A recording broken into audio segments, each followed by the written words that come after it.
أصبحنا وأصبح الملك لله والحمد لله، لا إله إلا الله وحده لا شريك له، له الملك وله الحمد وهو على كل شيء قدير. ربي أسألك خير ما في هذا اليوم وخير ما بعده، وأعوذ بك من شر ما في هذا اليوم وشر ما بعده. ربي أعوذ بك من الكسل وسوء الكبر.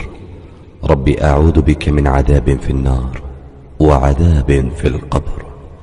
اللهم أنت ربي لا إله إلا أنت، خلقتني وأنا عبدك، وأنا على عهدك ووعدك ما استطعت. أعوذ بك من شر ما صنعت.